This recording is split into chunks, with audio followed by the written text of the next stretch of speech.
Hello, what's up mga bossing at idol ko? Welcome back sa panibagong vlog mga bossing. Andito ulit tayo sa Digman Bacoor mga bossing. Meron tayo ditong bagong dating na unit. Meron tayo ditong 2010 Honda Accord 2.4 iVTEC. Automatic transmission, gas yung engine, odometer, 37,000 km ang tinakbo. Price, 378,000 kasama na po ang transfer of ownership mga boss. Sa mga naghanap dyan ng Honda Accord mga bossing, kagwapo nitong unit mga boss. Naka-white plate na po ito. Ending 1 ng plate number, naka-registered to hanggang January 2026 po mga boss. Monday ang coding. May kasama po itong dalawang original key. Bagong ceramic coat to mga boss. Wala po itong gas-gas paikot. Presentable outside appearance mga bossing. Mga headlamps ito mga boss, check nyo po. And naka-halogen headlamps na po yan. Nakita nyo naman po sa 2010 model kung paano naman po na-maintain at naalagaan to ng first owner. Doktor po ang first owner ito mga boss, kaya alaga to, talagang well-maintained to. Makikita nyo naman po sa itsura mga bossing. And mga headlight yan, buong buo.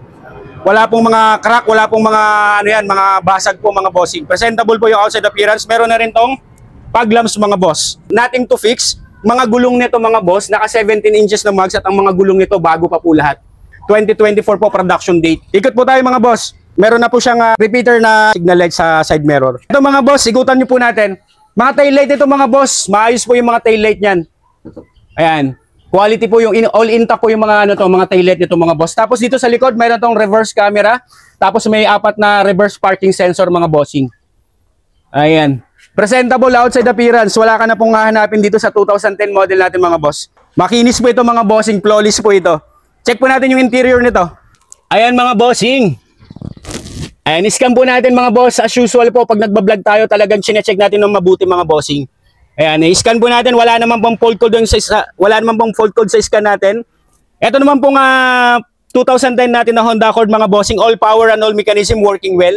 Ayan, pating automatic retractable side mirror working din po yan mga boss.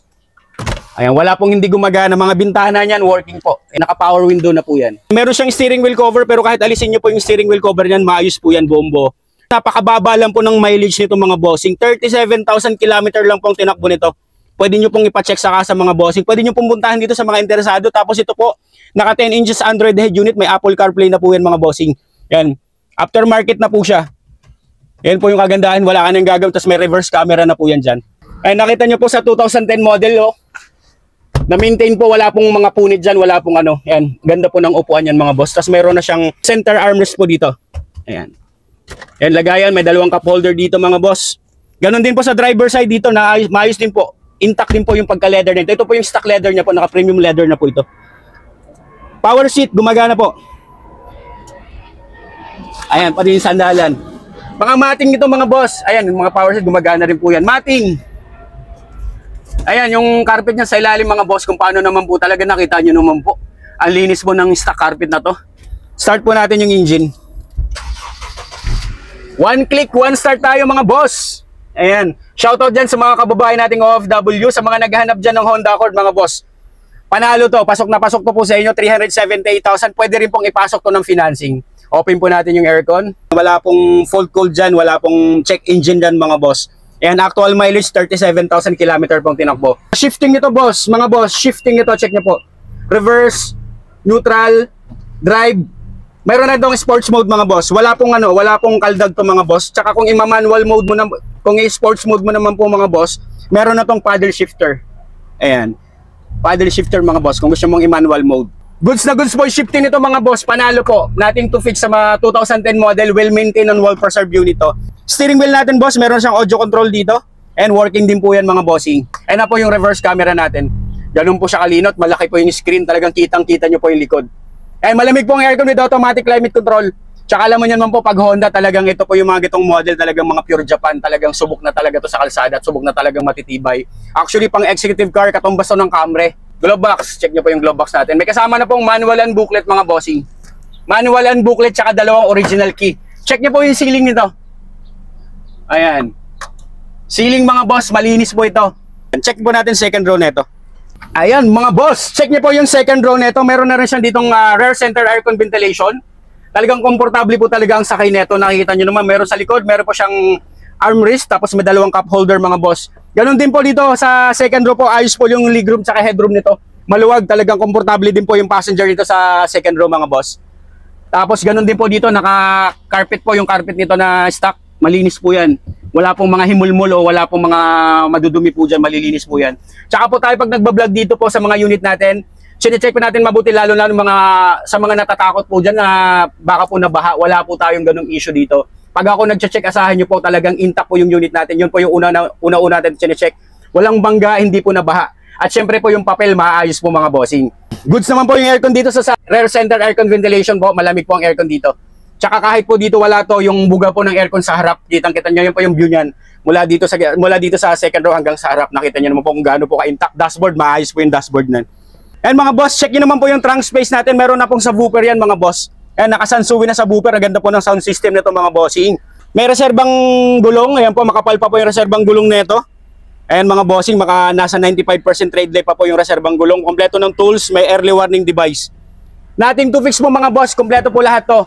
Sasakyan nyo na lang to. Very good running condition po ang unit na to. You can bring your own trusted mechanic mga bossing sa mga nagda-doubt po dyan sa vlog natin. Pwede po kayo magdala ng sarili yung mekaniko para ma-check nyo po yung unit na to. Ayan, nakikita nyo na po, pati mga bubong, wala pong mga kupas yan. Maayos po, presentable po yung, yung outside appearance itong unit mga bossing. Mga bossing, check nyo naman po engine bay nito under the hood mga boss. Intact po yung frame yan sa harap. Ayan, nakita nyo naman po kung gaano po ka-intact at gaano po kalinis ang makina nito mga bossing. Naka-hydraulic na po yan, yung hood stand stay na mayroon na po siyang hood stand stay po. Ayan po, dalawa. Yan po talaga yung maayos na unit. Very good running condition, kagaya ng sabi ko, ready for long drive. Wala pong oil leakage yan. Powerful engine. Ito naman pong Honda Accord natin, timing chain na po ang gamit nito. Powered by 2.4 liter i-VTEC gasoline engine that produces 177 horsepower at 218 Newton meter of torque mga boss. Ito pong kagandahan nito mga boss, mayroon pa itong dalawang Bosch Europa horn. Ayan. Dalawang Bosch Europa horn po yan mga bossing. Nothing to fix, wala ka nang gagawin. Ready for long drive, sasakyan mo na lang to mga boss. Kaya sa mga naghahanap ng Honda Accord mga boss, very good running condition, highly recommended ko po ito. Alright mga boss, sa mga naghahanap naman dyan ng first car nila, meron din po tayo ditong formado at quality po na Mitsubishi Mirage. Meron tayo ditong 2019 Mitsubishi Mirage 1.2 GLX G4. Automatic transmission, gas yung engine, odometer nito 83,000 km pong tinakbo. Price po nito mga boss, 388,000 kasama na pong transfer of ownership. Pasok din po ito sa financing mga boss. Kung gusto nyo po mas magaan, pwede po natin ipasok sa financing. For only as low as 88,000 po yung down payment nito mga bossing. Pwede nyo na pong i-apply. Sa mga interesado po, pwede nyo na pong i-reserve to. Check muna natin yung outside appearance mga boss. Buting tingin muna natin yung unit na to.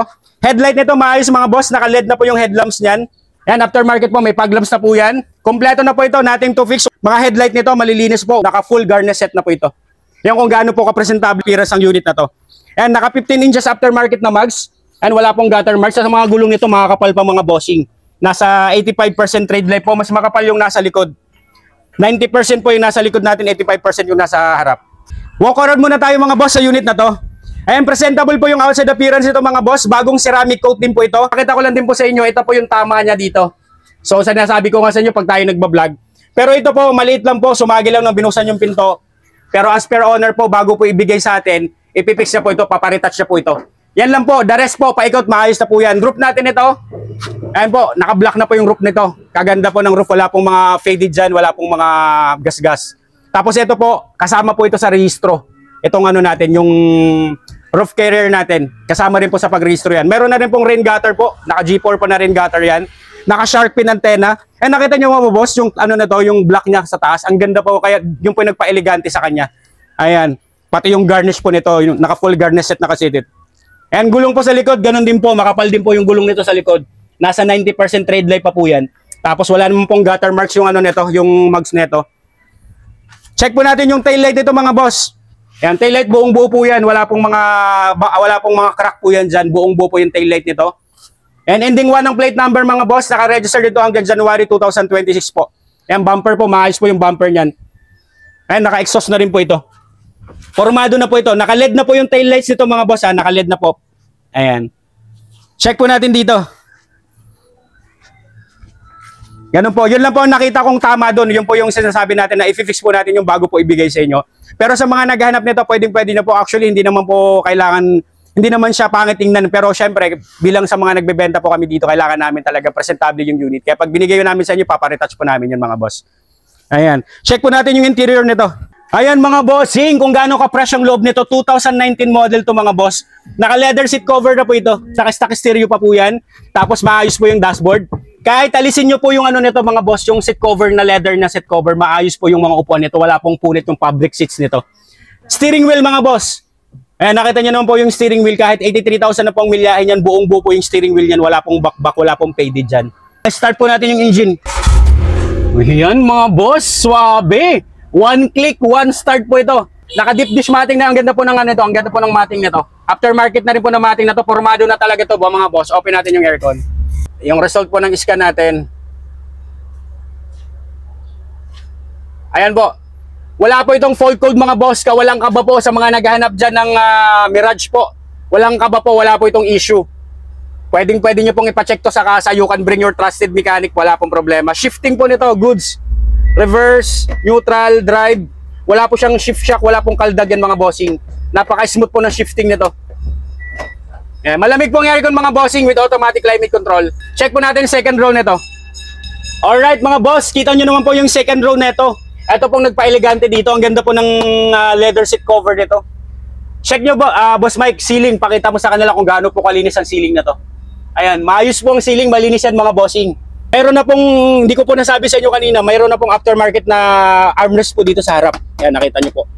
Formado na po itong unit natin. Ganon din sa second row, naka-deep dish matting. Pero kahit alisin nyo po yung matting na to mga boss, malinis po yung ano niyan, yung stock matting niyan. Intact po yung carpet niyan. And okay naman po yung ano nito, space ng legroom tsaka headroom nitong second row. Kahit po nakasidan lang po tayo, maluwag din po ito. Yan, nakita nyo naman po yung ano natin, yung space dito. Goods na goods to sa mga naghanap ng sedan. Panalo to mga boss, 388,000 2019 model na po. Check nyo po yung trunk space nito. Ayan. Makapal din po yung reserbang gulong mga bossing. Eh, malinis din po yung loob nito. Ay yung reserbang gulong lang, syempre po hindi po nagagamit yan. Pero syempre pag ibibigay naman po natin, lilinisan po natin yan.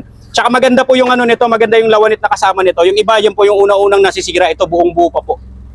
Kompleto naman po ng tools, may jack naman po yan. Kasi maluwag-luwag din po yung kaano nito, yung trunk space nito. Intact po ang trunk space yan mga bossing. Tingnan nyo naman po yung trunk natin mga boss kung gaano ka-intact. Andiyan po makikita yung mga fittings ng mga flares nito, maayos po. Engine bay naman ito mga bossing. Check nyo naman po engine bay nito under the hood. Smooth and quiet engine po. Wala rin pong oil leakage yan mga bossing. Ayan, no talsik, no usok, no blow by. Siyempre po, pag ako po nagbablog, sinasabi ko sa inyo, pag nabili nyo po itong unit, mas maganda po, papachange nyo po para may sarili kayong data. Okay naman po yung cooling system na to. Wala po itong overheat history.